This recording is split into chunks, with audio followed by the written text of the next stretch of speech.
Brace the rudders! Raise the sails! Raise the sails! Captain, an unidentified ship is approaching. Over. Roger. Wait, is that an enterprise sales solution? Reach sales professionals, not professional sailors. With LinkedIn ads, you can target the right people by industry, job title, and more. We'll even give you a $100 credit on your next campaign. Get started today at linkedin.com/results. Terms and conditions apply. This episode is brought to you by Shopify. Forget the frustration of picking commerce platforms when you switch your business to Shopify, the global commerce platform that supercharges your selling wherever you sell. With Shopify, you'll harness the same intuitive features, trusted apps, and powerful analytics used by the world's leading brands. Sign up today for your $1 per month trial period at shopify.com/tech, all lowercase. That's shopify.com/tech. I am Madison Timmons. I'm Chris Froese. And we're paranormal specialists who live in the most haunted city on Earth, Savannah, Georgia. Every day is Halloween in our line of work, so join us as we spin true tales of haunts, murders, and disturbing Savannah history.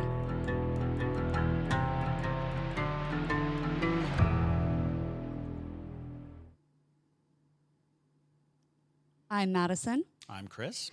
And welcome to the most haunted city on Earth. Hello, and welcome back to another episode of The Most Haunted City on Earth. My name is Madison Timmons. I'm Chris Froese. Today, we're going to be discussing the top 5 paranormal encounters through modern tech, which honestly comes up a lot. We talk about that pretty often, where we're going to start hearing more and more stories about spirits. Once they start kind of understanding a little bit more about modern technology, we're going to get more communication through it, or we're going to at least notice the communication. So I figured this would be an interesting episode to discuss.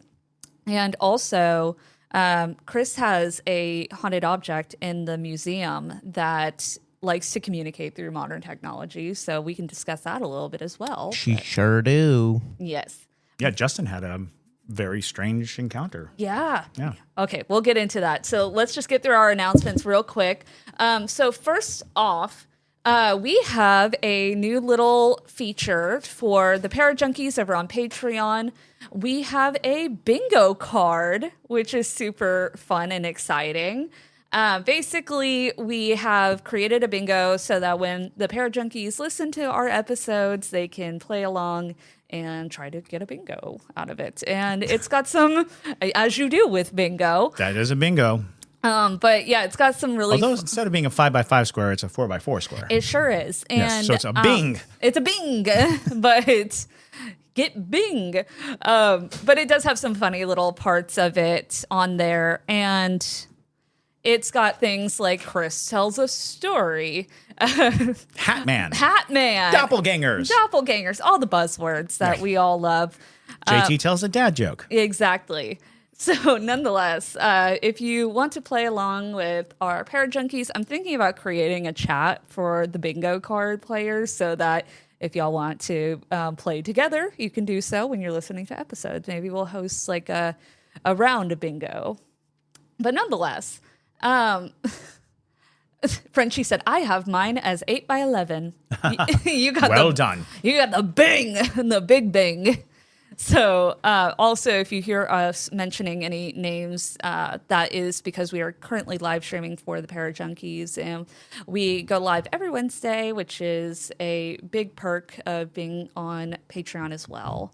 But real fast. Yes. You might have even heard it. I heard it. I know y'all heard it, but even through the compression, it was that loud. The chains rattle on the front door because the front door is broken right now, but it's super chained up. Yeah, that's what it sounded like. Sounded like somebody was trying to get in. There's no one out there. I just went out there. No one out there. I just went into the museum. There's no one in the museum. Like, there is nobody. Like, it was only maybe 15, 20 seconds before I was out there. Yeah. They would have had to like book it or hide in the bushes. Right. No. That was so loud. We've got a cursed mirror in there that has been wreaking havoc since we unboxed it yesterday. Yeah. Brian from Savannah Psychics is coming by tonight to give us kind of a prognosis on it.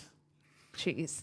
But last night, while we were sitting with it, it made this sound, this sound came out of the mirror. And it was like, no, I don't like that. And it didn't move, right? It didn't move. Yeah. No, but it sounded like it was trying to like fall over. Yeah, and Megan swore that she saw it moving. And Yeah, she like ran to like get in its way and get its path, but it was too heavy to move. No. That was super weird, y'all. This is what happens when you put a bunch of haunted things in a big old haunted building. That's what happens. I really wonder if I got captured in audio. It was so It loud. very well could like have. the chains rattling were so loud. What in the hell? We all noticed it. I was just more so confused because you were buzzing around. I'm like, oh God, what's happening? Well, Yeah. it sounded like Yeah. someone was trying to get trying in. to get Yeah. into, I thought someone was trying to attend the museum, and I was Right. just going to let them know, come Yeah. back Friday, you know? Frenchie said, is that one of Chris's fears unlocked? She's trying to I win do this have- bingo. Some mirror related fears. So yeah, Frenchie if has- you want to count my mirror phobias, Yes. you can, I guess, I suppose. And to wrap all of that up, Lorenzo said it best. No ads, early access, group chats, and bingo. Bingo. Thanks, Lorenzo. bingo. Become a parajunkie. So moving on, Chris. We have a lot of fun. Yeah, we do. We're unhinged. But Chris, do you want to talk about our guests that we have coming on next Tuesday? So yes, next week we are going to go live with a married couple over on the West Coast. They are actually haunted doll relocators. They run an adoption service for haunted dolls. They find these haunted dolls, they get their stories, they get together with owners, and they try to find suitable places for these dolls to end up. They actually donated a doll to us. The doll they donated to us comes to us from England. And it's just an amazing kind of story that this married couple just kind of adventure around finding these dolls, categorizing them, getting them together, and running this lovely adoption service for otherwise, dolls that people would not want anything to do with. Yeah, I talked to them today. They're really nice. Brian and Sarah are really nice. Yeah. So, yeah, it's going to be a fun episode, though, and learning how they got into that first off, Exactly. but also how they go about handling all these haunted objects. So you definitely want to join us for that episode, or make sure you catch it when it goes live. Yes, it'll be live Tuesday, April 1st, 5 p.m. Yes. And so, last announcement, we are going to be making more short form YouTube content. So that is going to be exclusive to our YouTube channel. So if you want to see more stories, ghost tips, possibly witchy tips, all sorts of fun things, we're going to be adding that over onto our YouTube channel. So definitely, if you only listen on Spotify and you want to hear that, you can find us over on YouTube under Haunted City Studios, and make sure you like and subscribe. And lastly, April 15th, we're going to have a former 12 Tribes member that reached out to us on From One to Wicked. So we will be live streaming that for the Parajunkies, and you'll be able to catch it on From One to Wicked on Spotify, Apple Podcasts, and YouTube. Yes. So yeah, I'm very excited about that. Y'all know I love learning about cults. Oh, yeah. So yeah, it's gonna be really. We got a lot coming up in April. Lot coming up. But now let's go ahead and jump right on into our episode. So let's first start off with Chris. Tell us a little bit about Charlotte. So Charlotte came to us from Micahville Outpost. Noah brought her down. And for those of you who are not familiar, Micahville Outpost was kind of this interesting shop that was right up in the Appalachian Mountains. And it was dedicated to kind of creepy and strange and peculiar. And in many ways, it was a small paranormal museum. They had lots of objects that were brought to them from all around the area. They had Frankie Silver's murder axe. They had a haunted Howdy Doody doll. And when Helene came through, it destroyed their property. The building was completely destroyed. And one of their most haunted objects was a doll by the name of Charlotte. Now, Charlotte is kind of a scary looking doll. When you look at her, you're like, oh yeah, She's got like fog eyes. I have no and reason stuff. to believe Yeah. that she's not haunted. Yeah, her Yeah. eyes are like glazed over with a film that makes them look like she's dead. And it's so peculiar. But the stories behind Charlotte are that she has the ability to make people ill, that she has the ability to kind of create this incredible dread. But most of all, she can cause interference with technology. Most notably, she can really mess up your phone. She can create strange things to happen to your phone. Things will appear written like in the search bars of your phone that you never wrote. She changed a woman's like ringtone so much so that even when she went back to the store where she bought the phone, they couldn't change her ringtone back. It was like some weird default that they just didn't understand why her ringtone was this way. So Charlotte has this incredible long historied story of messing with people's phones. Well, our curator, Justin Kent, is a noted ghost blocker. That's what he calls himself, a ghost blocker, because he's never had any paranormal experiences. He doesn't feel like he is susceptible to it, not sensitive to it in any way, shape, or form. Well, just this past weekend, he gets a message on his phone. And it basically says a notification from Charlotte, a message notification from Charlotte. And it was so bizarre because it was on his home screen and he's looking at it and he's like, "This, I don't know what that means. Why would it say it like that? I don't have a Charlotte in my phone book, so it's not saying I've got a message from the person named Charlotte." He began to wonder, is it Charlotte, North Carolina? What's going on? But when he went looking for this message, it didn't exist. There is no message that is attached to the notification that he received a message. So he just has this thing and he immediately, was struck by the image of Charlotte in his head. All he could think was, I think Charlotte reached out. I think Charlotte actually did something to my phone, because there's no explanation for what this message is, how it got here, and why it just says Charlotte, not a first last name. It literally was just Charlotte. It was just Charlotte. And so it was this peculiarity. And it was like, and he counts that as his first paranormal experience because he cannot explain it. It doesn't have any easy way to, just dismiss it. And it was so very much in line with the stories that we had heard about Charlotte, that Charlotte can manipulate electronics and cause messages to show up on your phone that don't seem to have any root anywhere else. And this was because it was interesting because I think it was like a Facebook Messenger message or something like that. When you get a Facebook Messenger, you get both names. If you're going to get a message from me, it's going to say Christopher Jean Susie because that's my Facebook name.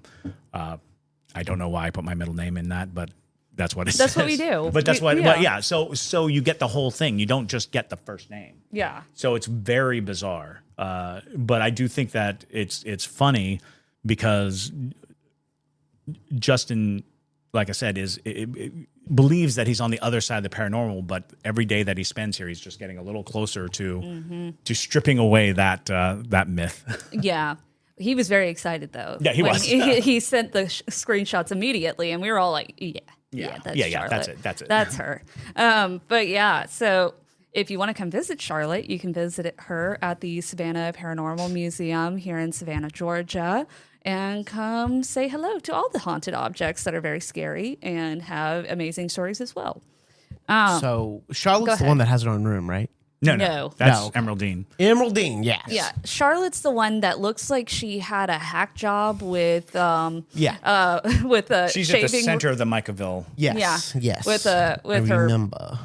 head, her hair, but also There's she's a got screenshot. I was just getting the screenshot up for him. perfect. Yep. Yeah, super interesting though. And another story before I get into the stories that I've curated for today, I did have a story that I felt fit this topic that I was told years ago. So when I was giving tours, I used to give trolley tours. And so, when your guests are doing the activity that they're doing and whatnot, they oftentimes leave you to just talk amongst yourselves with the driver. So I would get to know the drivers fairly well. And one of the drivers, her name was Shirley. She was not really a ghosty type of person. She just offered to do this. But her daughter was very ghosty. And I used to work with her daughter at a different tour company. So I knew her pretty well. And so I was asking her because her daughter had recently gotten married and whatnot. And I asked her, well, how's it going? And she's like, it's going really well. But this weird thing keeps happening anytime they fight. And I'm like, what do you mean, Shirley? And she's like, well, so because her daughter and her husband, they're a young couple, so they can't afford to buy a house or anything. So they moved into what would have been her late grandmother's home. And so apparently, anytime they would fight, the nearest TV would pop on and start playing her grandmother's favorite song, which was like an Elvis Presley song or something. But it would happen every single time. And she's like, do you think that's like a ghost thing? I'm like, yeah, I do think that's I think that's the grandma saying, hey, stop fighting in my house, like get it together, which in my opinion, I think is a form of communication through modern technology. And though that would be a spirit that understood TVs because she would have had a TV when she was alive, I do think that is interesting. And I think we're going to start seeing more and more of that, especially as spirits start coming into play as modern people. If that makes sense. But yeah, I figured that'd be a fun little story to throw in there as well. In June 2011, Jack Froese, a 32-year-old from Dunmore, Pennsylvania, tragically passed away from a heart arrhythmia. And 5 months later, in November, several of his close friends and family began receiving emails from Jack's account, leading to both comfort and bewilderment. So Tim Hart, Jack's best friend, was among the first to receive such an email. And the subject line read, I'm watching. Oh, boy. And the message stated, did you hear me? I'm at your house. Clean your effing attic. This was particularly unnerving for Tim, as shortly before Jack's death, they had shared a private conversation about cleaning Tim's attic, a detail not known to others. And similarly, Jack's cousin, Jimmy McGraw, received an email warning him about an ankle injury he had sustained after Jack's passing. It stated, I knew you were going to break your ankle. Tried to warn you. Gotta be careful. Sounds like Jack's taking his afterlife to be a know-it-all. But these emails ceased as abruptly as they began, leaving recipients without further communication. Despite investigations, the origin of these messages remains a mystery, leading to various speculations ranging from elaborate pranks to potential messages from beyond. Personally, I think that's Jack talking to them. Oh, I love that. Which I think it's even funnier because it seems so specific to these people. Right. You know, obviously, why would a random person just prank someone and say, clean your effing attic, you know? I think that's just a way for Jack to still be a part of people's lives. And once he was able to get across, like, hey, I'm still around, you know, he didn't feel the need to communicate. Because that does take a lot of energy for spirits. And, you know, spirits don't like to deplete themselves fully. Oh, our screen went away. Oh, did it? Yeah. Jangles. There you go for the bingo. There you go for your bingo, y'all. Yeah, it literally says saying connect. we're not connected to the internet. Oh, yeah. Yeah, that shouldn't be connected to the internet. Okay. Yeah, it's okay. I got It's it. a weird day today in this area. Yeah. And also the fact that we're literally talking about ghosts communicating through modern technology. Oh, what the heck? Yeah. Yeah. There you go. They're like, oh, we can do that. Oh, man, I didn't even think about that. So that's creepy. Anyways, so that's fun. The change jingling and then Jingles messing up our tech. It's just crazy. Jingles? Maybe it's even Charlotte. Yeah, Could well, be it Charlotte. very well could be. Charlotte. We Maybe that's did Charlotte saying. Yeah. It's like, thank you, I heard you. Yeah. Yeah. Is it back up? No. Oh, shit. Okay. We try to stay on Charlotte's good side because Yes. she is a lot. But our second one is called My Dead Girlfriend Keeps Messaging Me on Facebook. Yeah. Yeah. Yeah. So this one is a widely discussed story because of it originating from a subreddit. So that gives you a little bit of ability to question things because sometimes people do share their earnest stories on Reddit, but sometimes people also create creepypastas. Yeah. But nonetheless, so it involves a man named Nathan who began receiving Facebook messages from his deceased girlfriend, Emily, approximately a year after her death in a car accident. Nathan had left Emily's Facebook account active as a way to cope with his grief, and the messages started with simple greetings like hello, but soon escalated to more complex interactions, including Emily tagging herself in photos and referencing personal jokes and conversations they had shared. One particular message was super creepy and read freezing in all caps. This word was significant as it related to a private exchange between them about feeling cold, adding to Nathan's distress. Despite changing passwords and seeking explanations, the messages persisted, leading Nathan to question the boundaries between the digital world and the afterlife. Again, I think that's exactly kind of the same way with Charlotte. It's in the first story as well.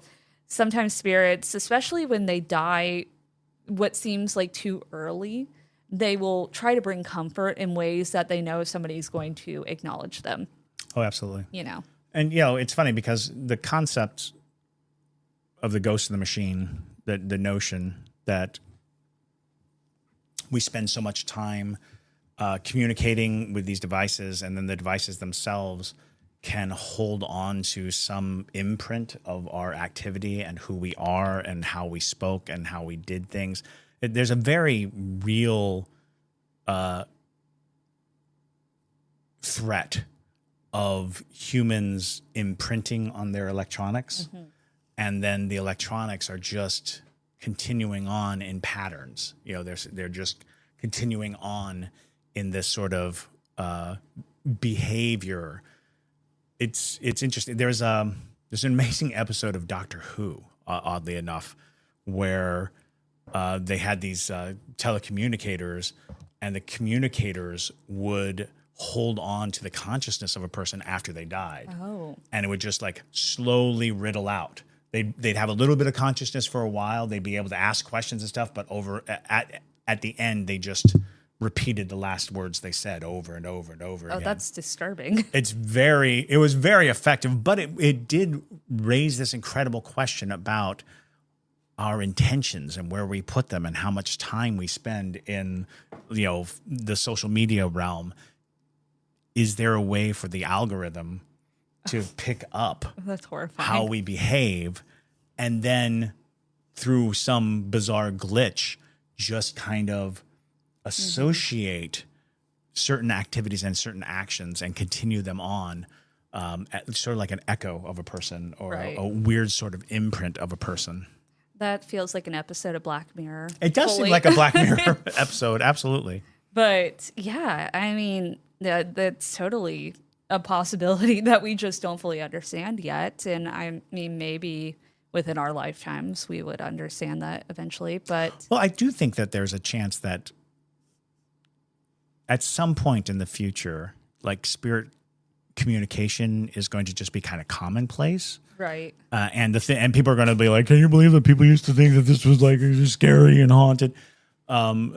Because that's what people do when they discover, something. They try to play down the wonder of it. But I do think that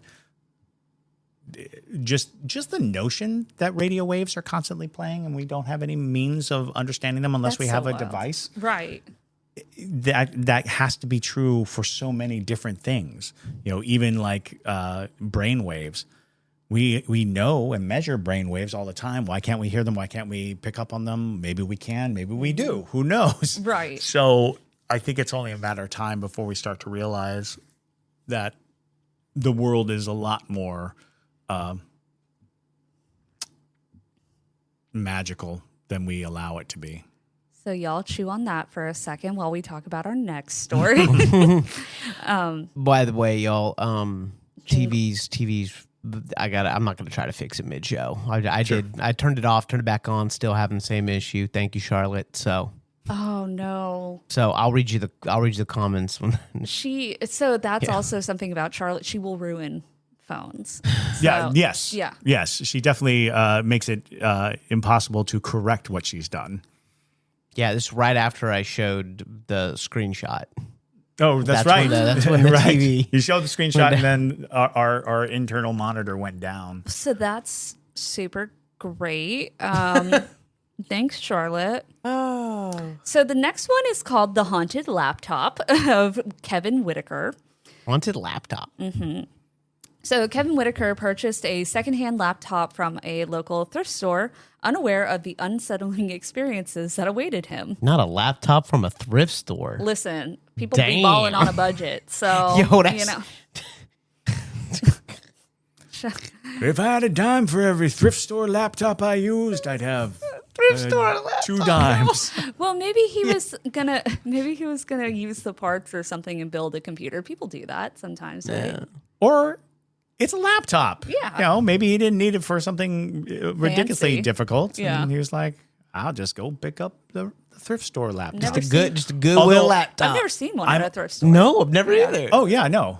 No, I have. I've actually You've literally never bought seen- oh, okay. laptops from thrift stores because they're cheap, they're easy, and 9 times out of 10, there are really weird pictures on them. Oh God. That's what I was thinking immediately. Is like somebody did something very illegal Right. and was like, got to Right. dispose. They of went on the this. dark web with this, and they were like, got to get rid of this computer. They wouldn't throw it in the ocean or something that would destroy it. They're gonna give That it. ruined someone else's life. Yeah, that's the fun. Okay. It's like, according to our records, 3 kidneys were bought from this computer. Oh, good. You know, thrift store laptop. Yep. Man. Honestly, that's a really interesting TikTok channel idea. Yeah, whoever's listening and wants to. Oh yeah, go to thrift Go stores, to thrift buy stores, see what's laptops, on and them. tell us what's on it. Have fun with that. Now the TV's off. Yeah, well, I'm sure it Okay. is. Thanks, Charlotte. so nice of you. All right. So shortly after bringing the device home, Kevin noticed peculiar behaviors. Folders would appear and disappear. Files were mysteriously renamed to cryptic phrases like "I'm here" in all caps and "Let me out" in all caps. Oof. Because that's what you want from your thrift store laptop. Yeah. The laptop would also emit sounds resembling whispers and faint music, even when muted. Nope. The most disturbing incident occurred when Kevin discovered a text document on the desktop titled "Message from the Other Side." Nope. Okay, but hold on. Just This would be a great prank. just from a tech person. If you were a programmer, you could probably Yes. pull this off. I can't work a TV, but there are things that I can do. And yeah, you can download software onto a computer and control it remotely from another computer. So technically this definitely could be a prank. Yeah. But Although, what a ridiculous length to go. I know, Prank right? Somebody. Donate a laptop to a thrift store just to mess. But I mean, we are suspending our disbelief here. We're a paranormal podcast. yes, you are. JT. I'm sorry. I'm Yeah. sorry, babe. You're right. Anyways,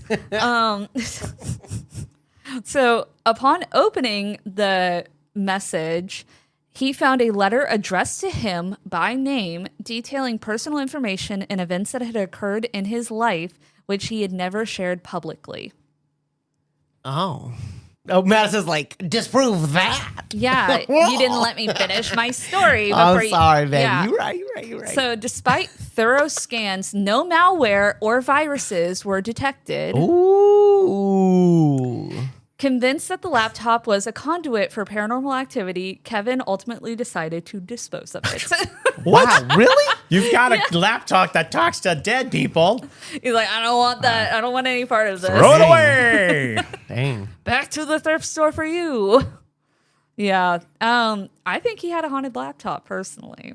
Yeah, that's There was recently a story where a person Interesting. bought an iPad case, and and there was an iPad in it, Oh, and he bought it for like $3.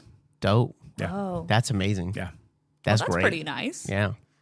Sometimes you're lucky and sometimes you get a ghost. So there you Yeah. go. It might have been a haunted iPad. I don't know. Yeah. That's didn't the follow next that step. story, yeah. Yeah, in the next 10 years, we're probably going to get a haunted iPad story. Mm-hmm. But for right now, we get laptops. Maybe just installed the wrong soft scare update. There you go. There you go, Frenchie. That was on joke. accident. Yeah. That was There you on go, accident. Frenchie. You just That won wasn't on bingo, I accident. think. No, there are no accidents. No, that was very intentional. So number 4, we have the ghostly baby monitor. Now, I will tell you, baby monitors, I feel like, are probably the most common Oh, yes. technology where people get things coming through it. Yes. As a matter of fact, there was a period of time when people were troubled because some baby monitors would pick up like police chatter. Oh, yeah. And you'd get that because when my kid was a baby, the baby monitor every now and then would have a man's voice just like just pass through and be like, "Blah, blah, blah, blah," and you just hear it, blah, blah, blah, and we're like, is that our baby?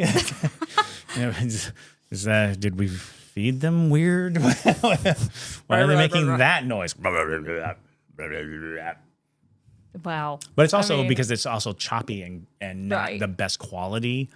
So like you're getting the yeah. you're like, That's fair enough. We should get one for the museum. But Absolutely. we have one here, I We do. believe. I was that actually we use for the show. I was actually about to talk about those baby monitors doing things. Oh, okay. So yeah, what JT was talking about. So when we were running the Savannah Underground, where we have the studio now, this used to be a room that was a part of the set, and guests would come in here at the very end of the show. Now, granted, this room was a difficult thing to maneuver from a tech perspective because it was so far away from the stage manager, and the stage manager was following by audio in some visual cues. So in here, all that stage manager could really go off of was visible cues. So what we decided to do was hide a baby monitor underneath the bed. And so that way she could have the other baby monitor over by the tech booth and could understand the cue lines. Now, that baby monitor, on a number of occasions with multiple stage managers, people would say that they'd be watching on the camera, and the girl who was in here playing the possessed person, usually me, would be in here by themselves because you have to sit in this room in the dark for the entire show until it's your turn. And so obviously whoever was in here didn't have anybody to talk to, nor are you supposed to be making any noise anyways. But they would swear in the middle of the show, they would hear what sounded like a woman speaking coming through the baby monitor in the middle of the show. And they would text saying like, "Hey, are you okay?" to the actress. And every time they would be like, "Nope, just been sitting here." So yeah, I think baby monitors are a great tool. And especially when you're in a haunted building, honestly, we should take baby monitors onto investigations. Absolutely. And leave Absolutely. them in a room and see if we I pick love up that things. idea. Yeah. I love because that idea. there's one of the things about like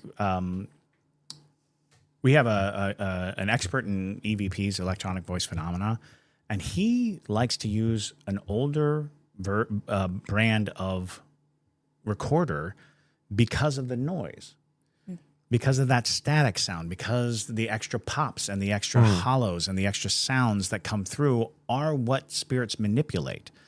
If it's a clean, pristine sound and you're looking for like a voice in it, it's hard to manipulate for a spirit. A spirit can't take silence and make a noise. So it needs that hollow and empty sound. And baby monitors are not high quality transmitters and receivers. I mean, you can buy high quality stuff, but for the most part, you don't need it. You just want to know when your baby's crying. You just want to, you just need the alert.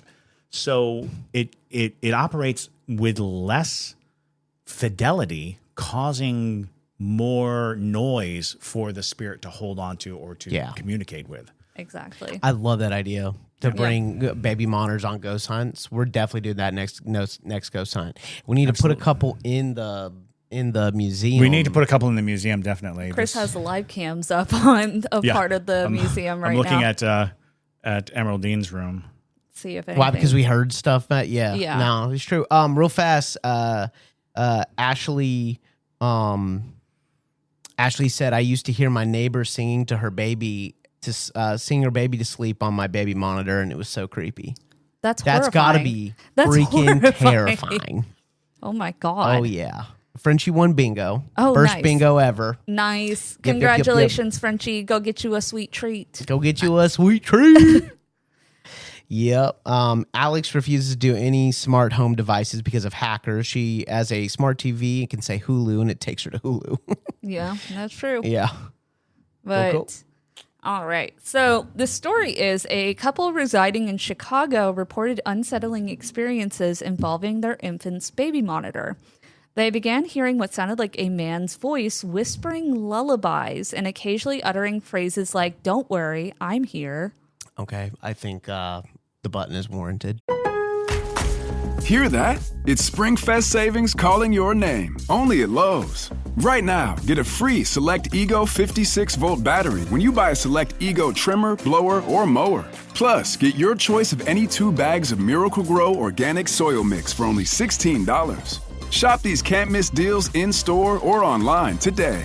Lowe's. We help. You save. Valid through 4/2. Selection varies by location. While supplies last. Excludes Hawaii.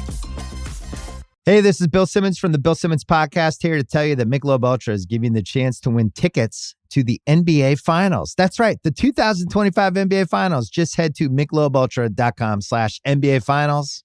Michelob Ultra Courtside NBA Finals Sweepstakes. No purchase necessary. Open to U.S. residents, excluding Maryland residents. 21 up. Begins at 9 a.m. EST on February 16, 2025. Ends on May 5th, 2025. See official rules at MichelobUltra.com/rules for price and details. Message and data rates may apply. Void where prohibited.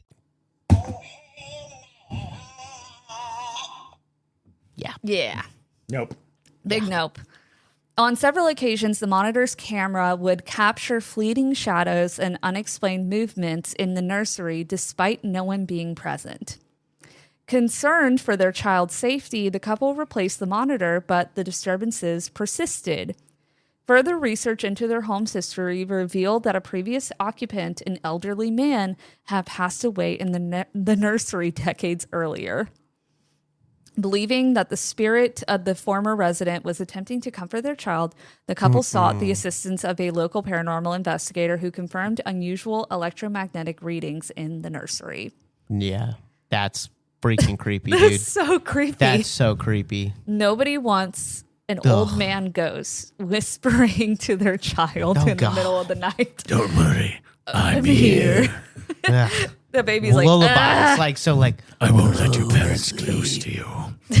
yeah. God. I would leave, probably. Especially once you get confirmation that somebody died in the nursery. Yeah. That warrants a move. So that's just me, maybe. No, that is correct. That is correct. Yeah. For all bravado and all the investigative prowess that we have, my first and go-to move when spirits are present is to leave. Go away. Run. And if you have to scream like a little girl while doing it, that's fine. Well, and it's like very certain ghosts. Now, some ghosts, they're totally manageable. But this ghost sounds just disturbing. And I don't know if he was a bad person in life, but maybe he was. And he's whispering to your baby. And at that point, you just move the baby away from, from the creepy Keep ghost. the baby away from the creepy ghost. Yeah.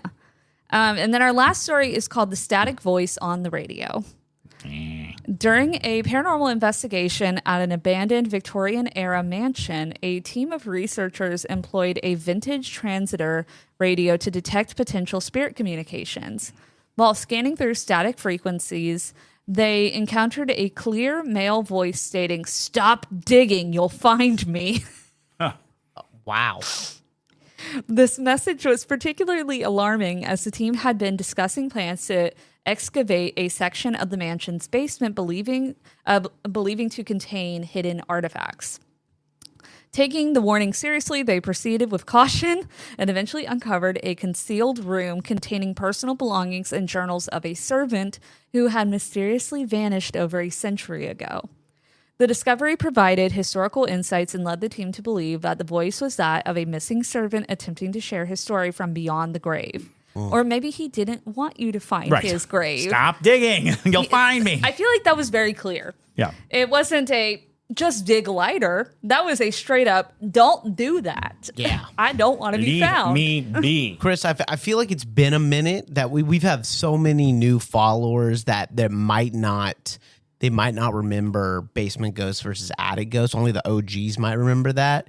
Can you explain your concept about basement ghosts? Because I feel like this fits, right? Yes, absolutely. So collecting ghost stories, you figure out that there are patterns and there are certain universal truths. And one of the most universal truths of a haunted house are there are two places you must not go. You must not go into the attic and you must not go into the basement. Not going into the basement, not going to the attic. Those are just the rules of haunted houses. The only problem with that is why? Attics are not where we spend our lives. Basements are not where we spend our time. That is not where the life of a house is lived. So the more I listened to these stories, the more I started to categorize what kinds of spirits you were running into. In the basement, you would tend to find lesser aggressive spirits. The attic, oftentimes you find very aggressive spirits. And not to say that the basement spirits are not aggressive at all. It's just they're aggressive in a different way. And so when I was trying to figure out how to classify them, I realized that we spend our whole lives ritualizing death and making sure that everyone understands the rituals of death. And our number one ritual in death, burying the dead, funerals. We put people underground. And when we put them underground, that is their resting place. That is where they are to spend all eternity. That is where they are supposed to be locked away from us so they can't bother us. So I came up with this theory that is, when a spirit is trapped on this plane, there are two things that are happening. One is they realize they're dead, and they understand the rules, the rituals, a lifetime of being told that they belong underground. They go underground because they think that that is going to satisfy some kind of condition of the afterlife, that they are going to be given the peace that they want. And that's kind of where they become agitated. If they're down in the basement and people keep coming, looking and poking for them, they can become very aggressive in that sense. But they're more about, don't come into my space. Attic ghosts, on the other hand, deny that they're dead. They suggest that they are not supposed to be dead. They're trying to get as far away from being underground as possible in a building. They climb all the way up into the attic being the furthest from being underground. And those ghosts oftentimes try to lure people to them, try to get people to them, oftentimes come creeping down the attic stairs and trying to manipulate situations, trying to grow their power and assert that they don't belong in the afterlife, they belong in this world. So that's my theory on attic ghosts and basement ghosts. I love that theory. It's a great theory. It makes a lot of sense. It really does. It do. And especially in this case, I mean, it sounds like this spirit, it's like, I know I'm dead. I'm Right. supposed to be Right. here. Leave me be. Stop digging, you'll find me. You know, Yeah, that's so clear. Right. But I think that is one of the ways that, you know, we all are familiar with spirits communicating through technology is using spirit boxes and EVPs and things like that. So There was a TV show, one of those reenactment ghost shows. the best ones. Yeah. And I cannot remember it, but it was before I really even knew what a spirit box was per se. But there was an episode, I want to say that it might have been hosted by Jonathan Frakes, Riker from Star Trek. But they were going through this thing where this person was being haunted by their father. And they were, a radio was on and it was jumping, not scanning, but literally jumping to different stations. And as the guy was like kind of freaking out, coming to the radio because it was like going up and down the dial, but not in a sensical way, these words started becoming apparent to what the communication was. And it was, I know why I died. Over and over again, I know why I died. It was going up and down looking for these words to create this communication through the radio. And I always was like, that's so, like, it stuck in my head, obviously.